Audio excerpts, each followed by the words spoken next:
In the shadow of medieval cathedrals, where bells tolled for the dying, the sick were not healed but abandoned, their bodies bled by blades, their wounds packed with ashes, their souls left trembling between faith and despair. This is the shocking truth of medieval medicine that left the weak to rot. The candlelight trembles against the stone walls, as if even fire itself fears what lingers in this chamber. The scent of crushed sage and rosemary, once meant to cleanse, now mingles with the raw sourness of festering flesh, until the air itself feels heavy enough to choke a child. Lies upon a bed of straw, his skin burning with fever, his lips dry and cracked, his chest rising only by force of will. Beside him his mother kneels, clutching her rosary until the wooden beads carve bruises into her fingers, whispering prayers that dissolve into the smoke above like unanswered cries. The healer moves quietly, her hands stained with tinctures that cling to her skin, like shadows of every patient she has failed. Her robe is threadbare, her eyes hollow from countless vigils at countless bedsides. In her hands a basin of water clouded with ash and salt trembles against the weight of hope it cannot hold. She sets it upon the stone floor, the sound echoing like a bell struck in morning crossing. Herself with one hand, she mutters words drawn not from the polished pages of Latin scripture, but from older soil born of earth, blood, and memory. Whispered like secrets too dangerous to speak, aloud her lips form invocations that straddle two worlds, one blessed by the church and one condemned as pagan. Yet neither answers. She places a poultice of bitter herbs upon the boy's chest, the scent rising sharp and acrid, filling the room with the sting of desperation. The boy coughs, a sound that rattles like pebbles tumbling in a hollow jar, each breath a reminder that the line between life and death is drawn thinner than a hair. The healer steadies her trembling hands, but her silence betrays what her voice cannot confess. No cure is certain, no hope guaranteed, only the frail gamble of ritual and chance. Outside the walls of the hut, the world carries on. In the square, men gather, their words sharp with accusation, their voices claiming that sickness is no accident, but punishment. They speak of sin, of pride, of hidden lusts that draw the wrath of heaven upon flesh. They raise their hands to the sky, demanding judgment, while their wives clutch their shawls tighter against the creeping fear that their own homes may be next. A raven circles above the thatched roofs, its wings cutting the gray sky like shears through cloth, its cry piercing as though it proclaims the verdict of heaven itself. Back inside the chamber, the mother's sobs break the silence, her voice raw with grief that no rosary can bind. She begs the healer to try again, to mix another potion, to call upon another saint. But the healer lowers her gaze, her voice no louder than ashes falling from a fire, as she whispers that she has done all she can. It is not an admission of weakness, but of truth, a truth older than medicine, older than prayer, the truth that sometimes flesh will not mend and spirit slips beyond reach. The boy stirs faintly, his eyes glassy, his breath shallow as a thread drawn taut and fraying. His chest rises once more, then falters, the sound of air pulling from his lungs weaker than the rustle of parchment pages. His mother presses her face to his hand, kissing the fevered skin as if her love alone could tether him to the earth. The candle flickers and smokes, its thin flame bending low, as though bowing to the inevitable beyond the chamber. The church bell tolls the hour.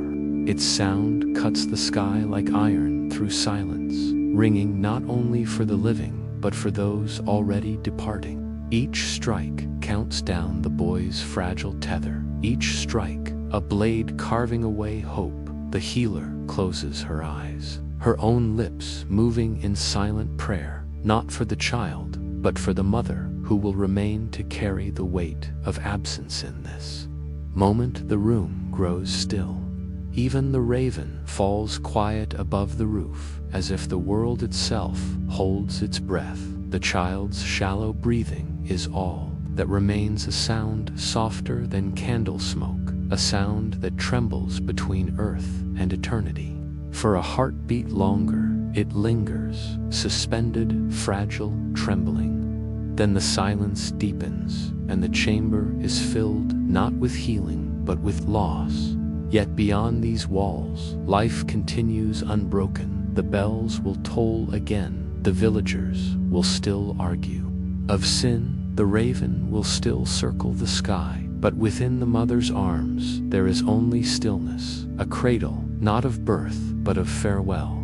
And as the candle gutters low, its final smoke rising like a prayer that never finds the heavens, we are left to wonder what fate waits for the next door that opens, the next bed of straw, the next prayer unanswered. In that question lies the shadow into which we must step, for this was not the only chamber of sorrow. Beyond this hut lies the monastery, where sickness waits in silence, rows of bodies upon cold stone floors. And the journey of medicine in these dark ages will only grow darker still. The morning light bleeds weakly through torn shutters, casting narrow shafts upon the infirmary floor, where rows of bodies lie still as stone, and others writhe in half-conscious torment. The air is thick with a mingled stench of vinegar, sage, and the sweet rot of flesh that will not heal. Flies hum in darkened corners, their wings whispering like mockery of prayers left unanswered.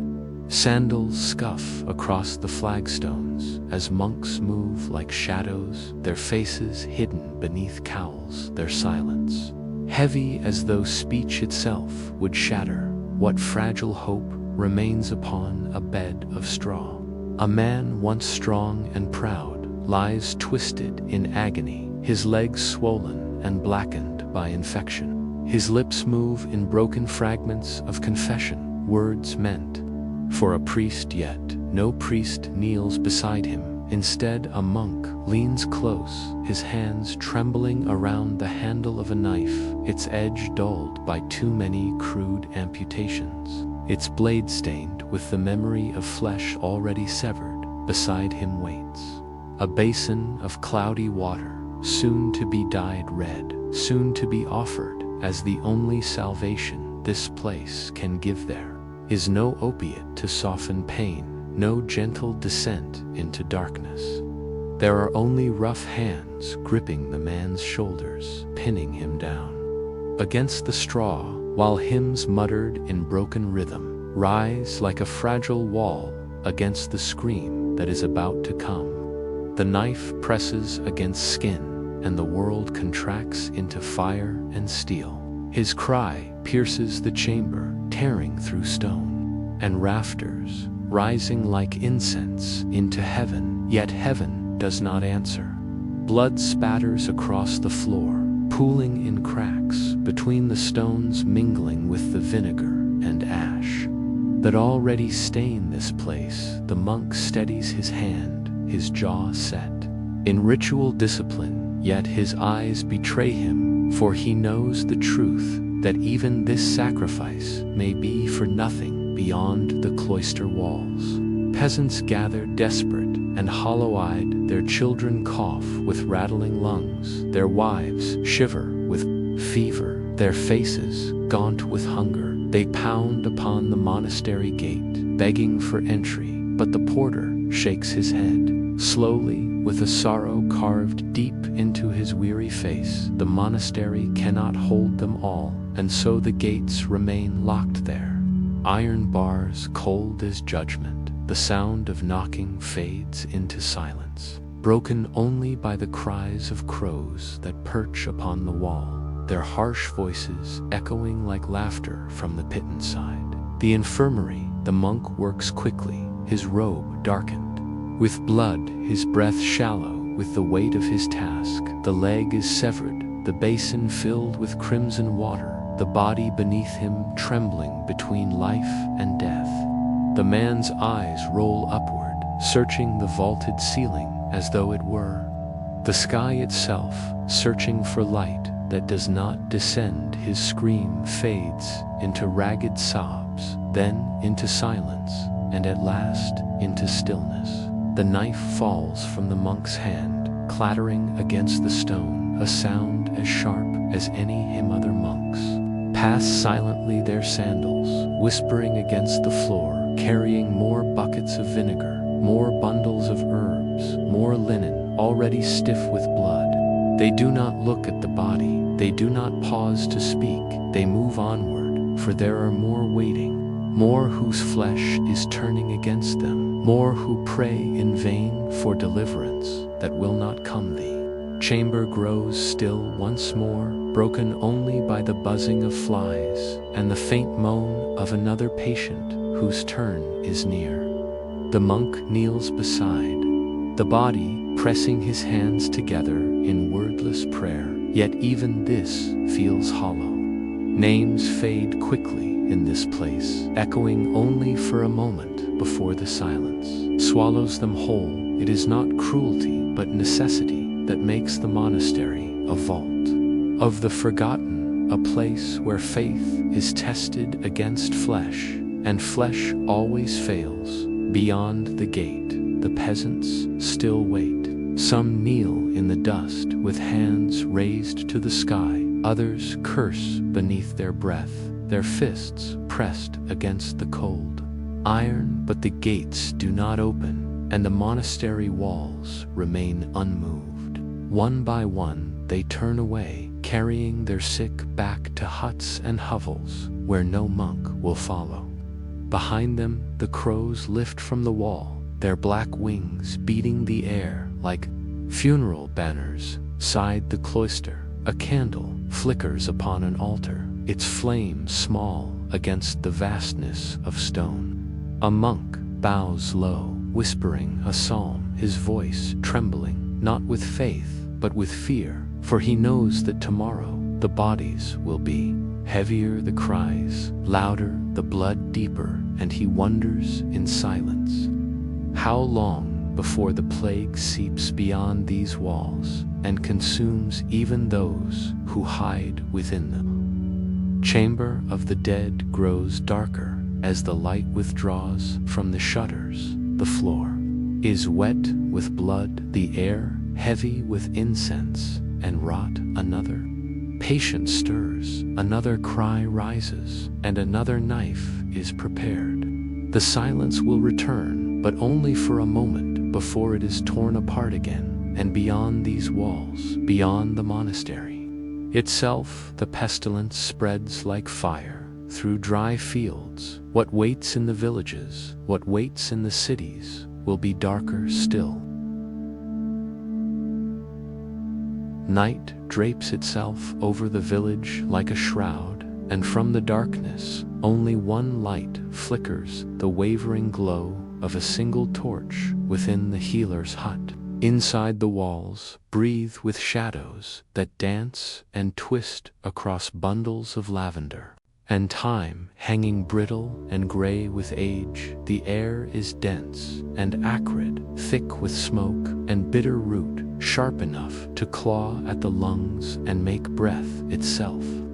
A burdened young girl sits hunched upon a wooden stool, her skin pale as candle wax, her lips cracked and dry. Each cough rattles her chest with violence, and when she raises her sleeve to stifle it, the fabric stains with crimson, the unmistakable mark of death's slow approach. Her father stands close, his hat clutched in trembling hands, his weight shifting upon weary feet, his eyes darting from daughter to healer, with the hollow knowledge that hope is slipping away. Grain by grain, like sand in an hourglass, the healer kneels upon the dirt floor, a woman of worn patience and haunted eyes at her side. A jar of leeches writhes in muddy water, their bodies restless and eager for blood.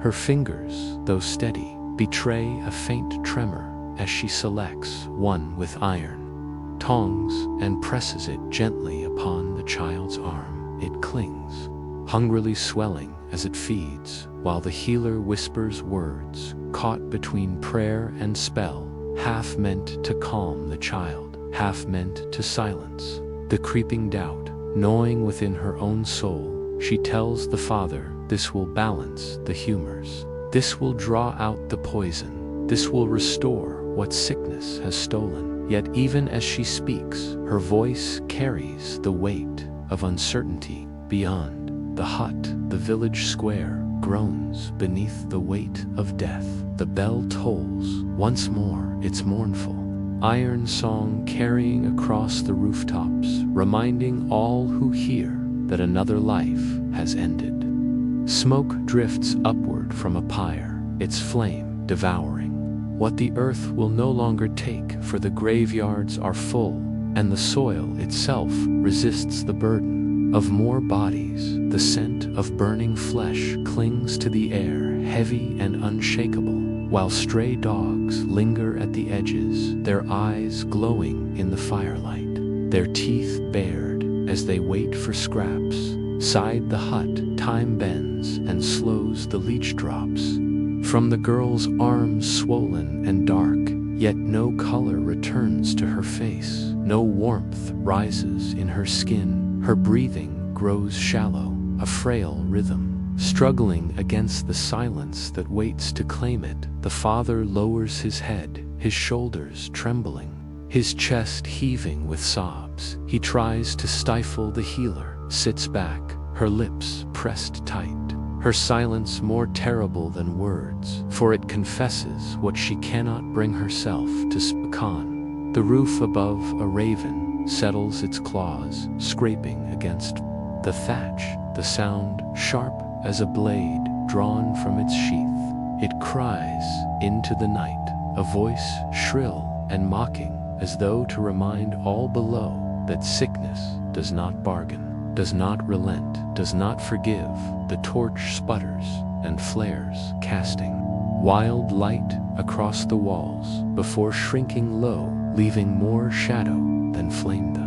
The father kneels beside his daughter, clutching her frail hand, his whispers breaking into fragments of prayer, half forgotten. His tears dampen the dirt floor, as though water might awaken what fire has already consumed. But the girl's eyes close with a finality, soft and quiet, her lips parting for a breath that does not return. In the silence that follows, the world seems to pause. The smoke hangs motionless, the torch burns low, the raven waits without movement, as though all creation itself has bowed to death's dominion. The healer places a trembling hand upon the father's shoulder, her touch meant to console, but hollow as ash. She has seen too many nights like this, too many bodies taken by a sickness no salve or spell can soothe. She whispers that the girl is at peace, but the words crumble even as they leave her lips. For in this world, peace is as fragile as the breath just lost outside the pyre.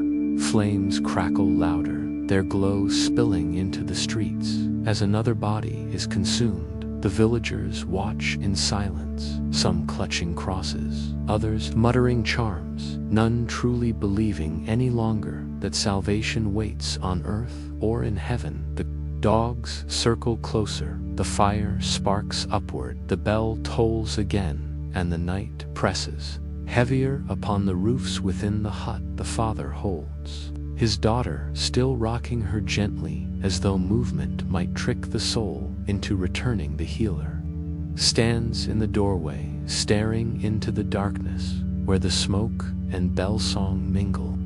She knows more will come before dawn, more coughing children, more fevered mothers, more hollow-eyed fathers, clutching hats in trembling hands. And she knows, too, that her herbs and leeches are no shield against what marches unseen from house to house.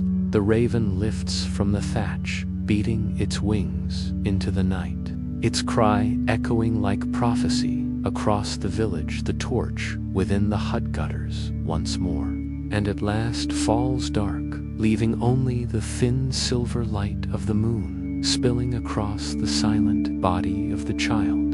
The healer whispers into the night that the sickness walks where it pleases, and the earth has no answer to give. And beyond the village, beyond the torches and the bells, it spreads outward into fields and roads and cities, waiting unseen to write its name upon countless more.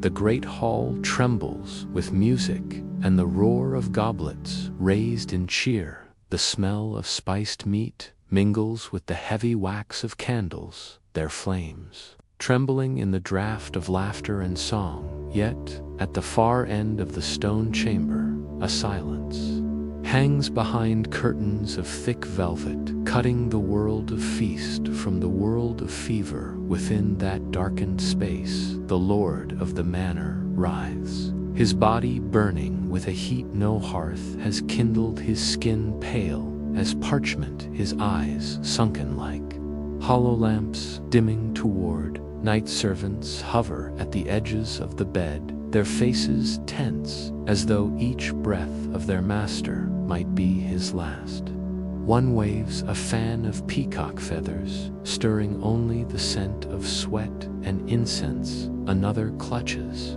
a basin, too afraid to step forward. In the center of the room, a physician in robes finer than the servants dares approach the bed, his movements slow, deliberate, rehearsed, as though death itself must be kept at bay by ceremony upon a polished table. His instruments gleam in the flicker of candlelight, a silver cup filled with dark wine, a narrow knife, its blade sharpened thin, a vial of mercury that gleams like liquid moonlight, a small pouch of powders brought from distant lands, whose names sound more like prayers than cures.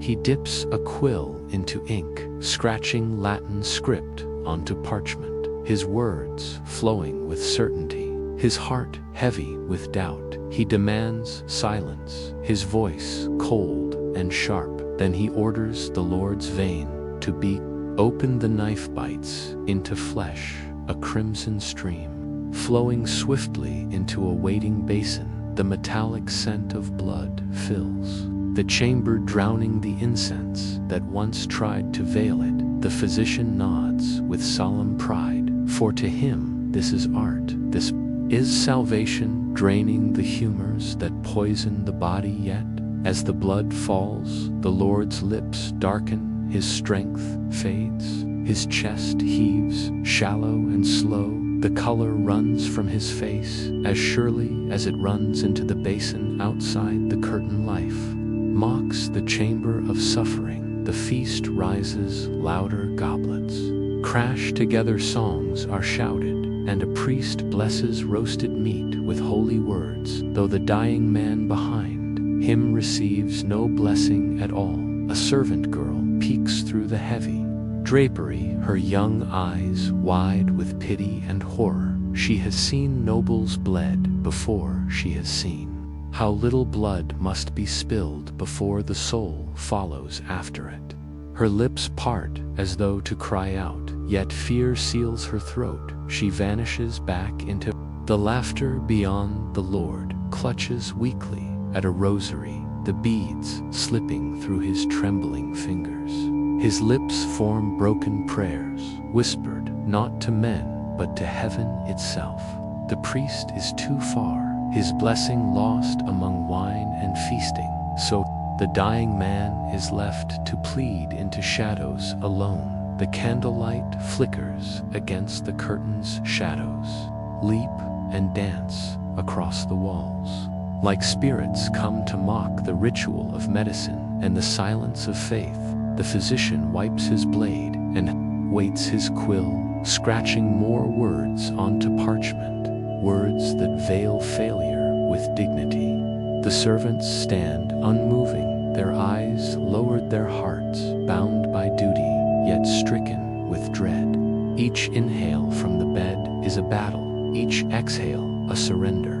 The rhythm of life unraveling thread by thread, the noise of the feast grows harsher, a cruel reminder that beyond the veil, life continues, heedless of death that creeps ever closer. The laughter of men and the clatter of bones upon plates rise like echoes of a world the Lord will never return to inside the chamber. There is no laughter, no clatter, only the slow ebbing of breath and the cold certainty that medicine and prayer alike are powerless. The basin of blood rests heavy upon the table, its surface black and glistening in the light. The Lord's hand slackens his rosary, slipping free-falling to the sheets with a sound too soft to stir even the air. The torch, guttering in the corner, sputters low, sending shadows crawling upward,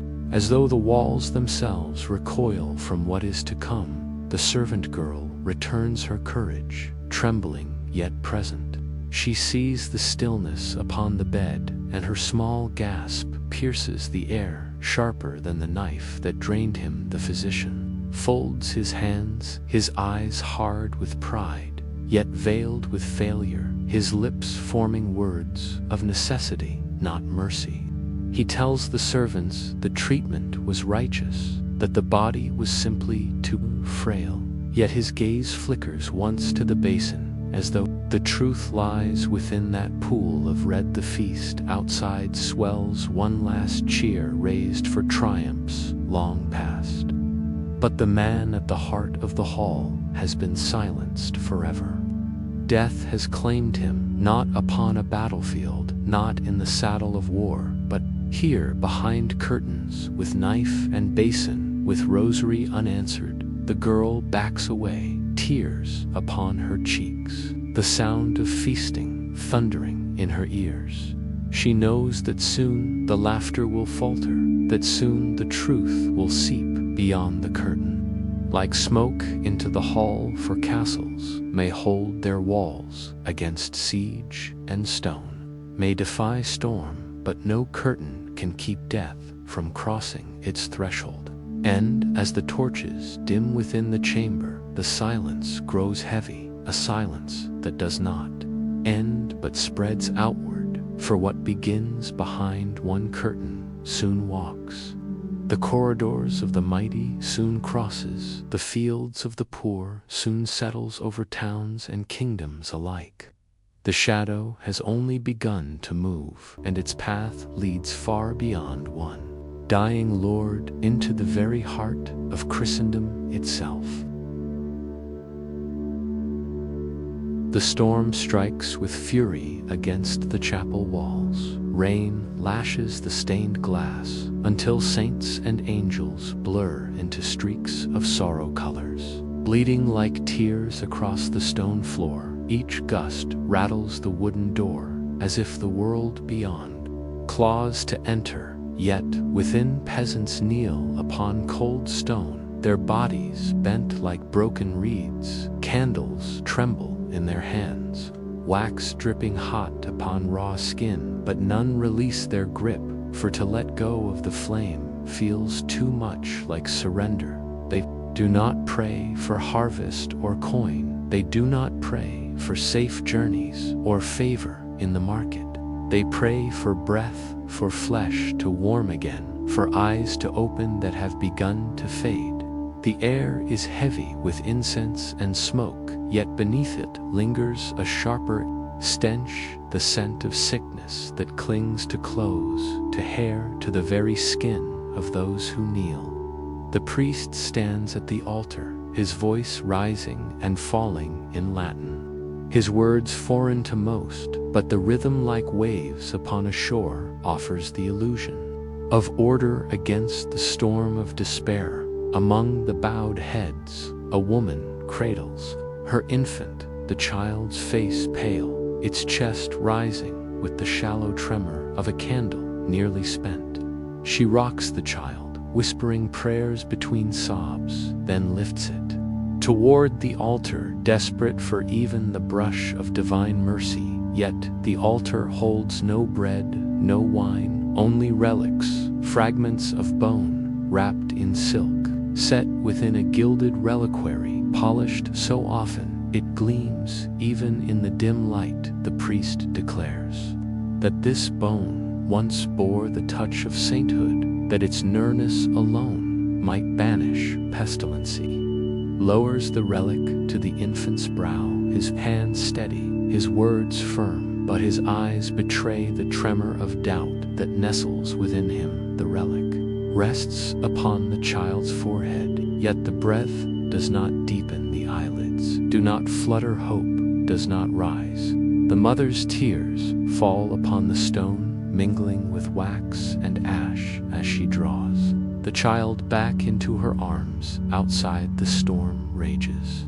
Harder grave diggers toil upon the hillside, their shovels striking wet soil in hollow rhythm. The earth groans open with each thrust of iron, swallowing the dead faster than prayers can be offered.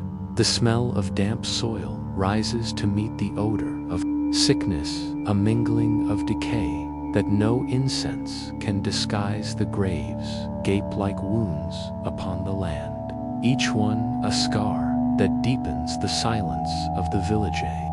Bell tolls from the tower, breaking through wind and thunder, its sound heavy like the voice of heaven itself. But its call is not of triumph, it is not of comfort, it is a reminder that heaven watches, yet does not always answer. Each peal rolls across the village, pressing down upon those within the chapel, until their prayers seem smaller, their faith thinner. The mother lowers her child tears, cutting lines across her cheeks. She presses her lips to the infant's temple, her hands trembling as though trying to warm life back into fading flesh. The priest turns away from her, unable to linger upon the weight of a prayer unanswered. Instead, he lifts the relic high above the crowd, urging them to endure, to believe. His words echo in the chamber, but within them trembles his own fear, his own silent plea that faith will not crumble under the weight of so much grief. The candles sputter under the draft of the storm, their light bending, their smoke curling upward into ghostly halos. The faithful bow lower, their shadows stretching long across the floor, until the chapel resembles not sanctuary but tomb, a place where prayers collect like cobwebs, fragile threads waiting to be torn by the smallest breath of despair. That silence broken only by storm and chant. The people cling to relic and ritual, for they have nothing else outside. The hillside swallows the dead inside. The chapel, the living cling to flame and bone. The line between sanctuary and grave grows thinner with each toll of the bell. Though the storm may pass, though the graves may close, the question lingers heavy in the air. If heaven is silent, who then will answer? When the next child gasps, when the next village falls, the candles flicker once more, their light unsteady, yet still present a fragile flame that points toward the darkness, yet does not yet surrender. The market square breathes, with noise, voices weaving through the air like tangled threads. Yet beneath the laughter, beneath the bartering, beneath the shouts of merchants, runs a pulse of unease. The stones beneath their feet are slick with rain, trampled by boots and hooves, and the air carries a heavy scent of smoke, sweat, and herbs, crushed too fine to still hold life.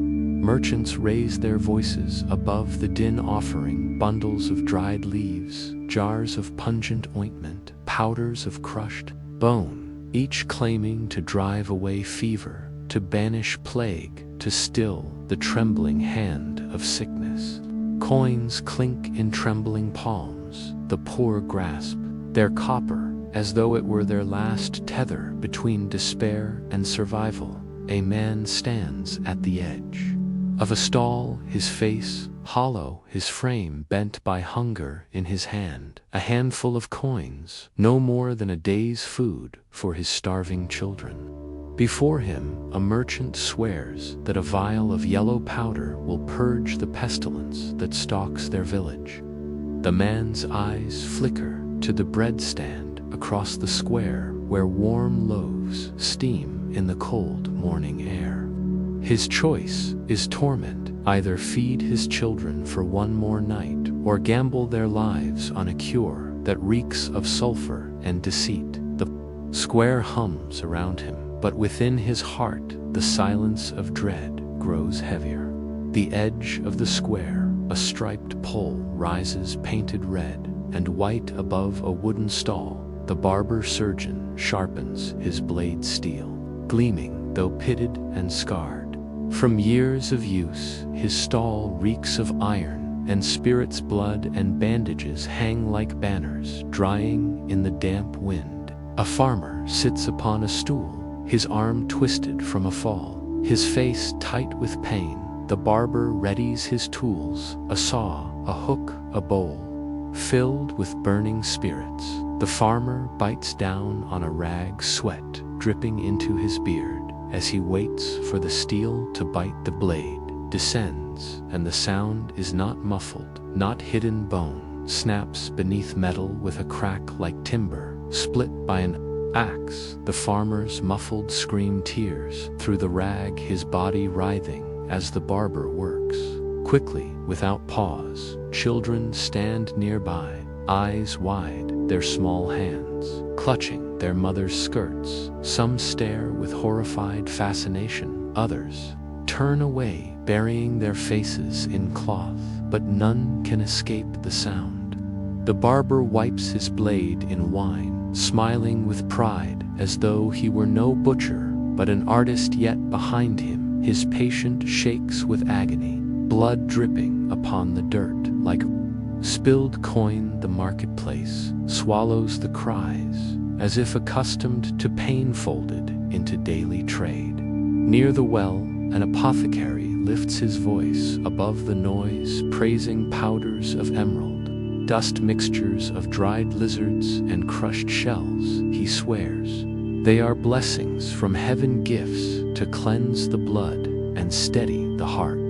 The crowd presses closer, eyes, desperate hands reaching, though their purses are light.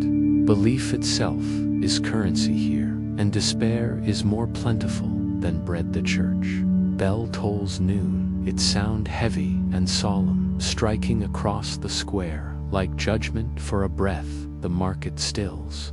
Merchants lower their voices, men pause mid-bargain, women clutch their children tighter. The silence hovers fragile, held by the echo of the bell. But silence cannot endure in a place where pain is constant and hunger is louder than prayer. A child coughs, a man cries out, another blade falls, and the marketplace breathes again, its rhythm broken only by the sobs and shouts of the suffering. This is no sanctuary of healing. It is a theater of survival, where suffering is sold and belief is bartered. The sick rot among the living, their bodies moving shadows of the graves that await. Each cure is a gamble, each cut of the knife a sentence, each prayer an unanswered echo. The square remains alive with trade, but beneath its noise lies the steady truth. Here pain is spectacle, healing is coin, and life is nothing more than a wager against the silence of death. As the bell fades, its echo drifts over the square, carrying with it a question that none dare speak aloud. If cures are lies, if prayers fall unanswered, who then holds the power to heal? The wind gathers the smoke of herbs and the stench of blood, lifting them skyward, as if the heavens themselves must breathe the same despair that lingers below. Mist curls along the riverbank, swallowing the reeds in pale breath. The damp clings to cloaks, heavy with sweat and sorrow, as men carry their burden not to healer nor priest, but to the edge of the village, where the land itself seems forsaken there. Stand the huts of exile, small and crooked, their roofs sagging with moss, their doors bolted with iron chains to mark them as tombs. Before death has even entered straw beds, wait inside, already hollow with the memory of those who lay before them. Waiting like open graves, without earth the air is quiet, here broken only by the croak of frogs in the reeds, and the dull rattle of chains when the wind moves the doors, for no one steps inside willingly, and few ever return alive within one such hut. A man lies restless, his body gripped by fever, his breath thick with the rattle of death. Each cough shudders through him, shaking the walls until it seems the hut itself suffers beside him. His lips are cracked, his skin blotched with sores that burn and bleed. He gropes blindly for a jug of water left days ago by his wife, though she no longer comes, too afraid of the contagion that clings to him like shadow. A loaf of bread lies hard in the corner, as his hunger withers faster than his body. Through a narrow slit cut into the wall, he gazes upon the life he has been denied. Children run barefoot along the riverbank, their laughter floating in the air like echoes of another world. Women kneel upon the rocks, beating cloth against stone water, splashing upon their faces like silver rainmen. Mend their nets along the shore, their hands steady, their voices carrying in the evening breeze. The village endures, yet he is no longer part of it. He has been cut away, as though his name erased from memory, his place in the world filled by silensta. Sound of a bell drifts through the mist, tolling from the chapel upon the hill, its voice deep and mournful. Another soul gone to the earth, though the man cannot tell if the bell sings for him or for another waiting within the huts. He closes his eyes against the sound, but cannot silence it, for each toll weighs upon him like a shovel of earth. Upon his chest night gathers with slow and heavy hands. Darkness seeps through the cracks, the damp air grows colder. He wraps himself in his woolen cloak, though it brings little warmth. The fabric reeks of sickness and fear. The straw beneath him. Roof, a raven lands its claws, scratching against the rotting wood. Its cry splits the night like a sentence past the man lifts his head, listening, his eyes wide in the dimness, for he has heard the old whispers that ravens carry the souls of the dying. He whispers a final prayer, his voice thin, his words broken. He no longer knows if they rise to heaven or fall unheard into the strawther. Hut grows still, the fireless hearth, a mouth of black stone, the jug empty, the bread untouched beyond while the river flows on, indifferent, carrying the mist away to places he will never seethe. Village wakes at dawn, children laugh, women sing, men curse and work, yet no one speaks his name. In the reeds each life within swallowed by silence, but the silence will not remain empty, for the huts are never vacant long. Another cough will echo, another fevered body will be carried through the mist, another door will be locked with chains. River will keep its secrets, and the bell will toll again until until the sound itself becomes the heartbeat of a world drowning in its own sorrow. And as the raven lifts from the roof, its black wings vanish into the fog, leaving only the rattle of chains. The story shifts to a deeper fear, for if the sick are cast aside, left to rot beyond the village, then what fate awaits the healthy, who remain within its walls when death no longer stays at the edge, but walks boldly through the streets?